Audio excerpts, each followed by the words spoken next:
Hello! In this film we're going to be building a PECO Parkside PS14 British Railways Grampus ballast wagon in O gauge. But before we start we need the right tools to do the job, and we recommend the PECO Tools Kit Builders toolset, the PT200. We will also be requiring these paints: poly cement, super glue, decal fix and some watered down PVA glue.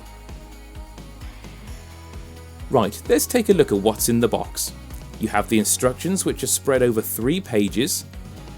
We'll put them to one side for reference during our build and study all the kit's components. Personally, I would recommend putting the small components either in a zip bag or a tiny pot, as we have here, to make sure they don't get lost. We start off by attaching the coupling chains to the eye holes of each of the coupling hooks and insert them through the buffer beams on each end. Slide on the springs and bend out each of the ends to retain the springs in place like this. Then we assemble the body by attaching the end to the floor, noting that the floor rests immediately above the buffer beam. Then attach both sides of the remaining ends. Add the sole bar to the slot on the underside of the floor.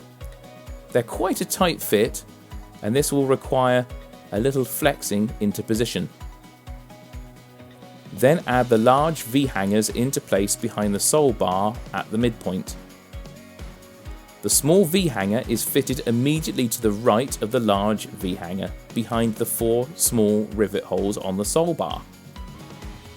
Then attach the chassis support frame mouldings between the ends of the sole bar backs and with the angle edges pointing downwards. Push the bearing cups into the axle box backs and insert into the W-irons and fit the wheels in place, checking that they turn freely. But make sure the axle boxes sit evenly under the springs, which can either be glued and fixed rigid or allowed to move up and down. Now we assemble the brake gear attached to the underside of the floor against the chassis support frame mouldings in line with the wheels. The brake shoes have a close fit to the wheels, and any flash on the shoes should be removed. Add the brake lever guides to the plain brake lever and the crank brake lever, gently bending outwards from the pivots and inwards again near the midpoint so that the brake lever guides rest square to the sole bar. Now we need to assemble the buffer beams by attaching the buffer rings to each end of the buffer body. Slide the springs into the shaft and secure them with a nut. The buffer castings make a tight push fit into the holes on the buffer beam. Note that the short web on the cast should be in the upright position. Now assemble the baskets and add them to the underside of the floor as shown in the diagram. The wheels should be removed to make this possible.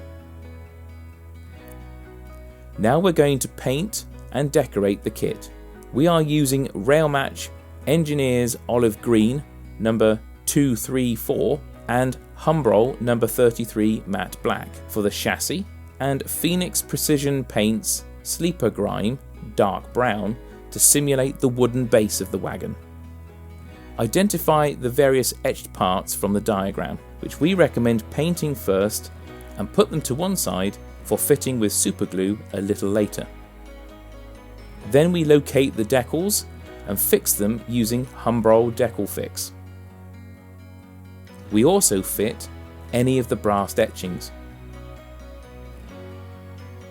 Supplied in the kits are both plastic springs and brass springs.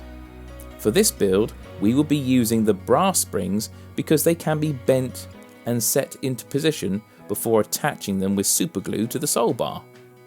Note the different door spring positions and the shapes they have been bent into. Then we use a mixture of dark grey and rust from the Vallejo wash range to simulate some of the weathering. Finally, to finish off the wagon, you need to add some ballast. Not heaping it up too high, but just enough to be seen poking a little over the top of the sides of the wagon, making sure you cover all the base. make a 50-50 mix of PVA glue and water with a little drop of washing up liquid to help break down the surface tension. Give it a really good mix, and then using a pipette, dribble enough of the watered down PVA solution over the ballast and leave to dry. After all that, you have this highly convincing ballast wagon, an essential item for any BR era layout. So look out for other O-gauge wagon kits in the Parkside model range, and we look forward to seeing you again on another PECO TV programme in the future.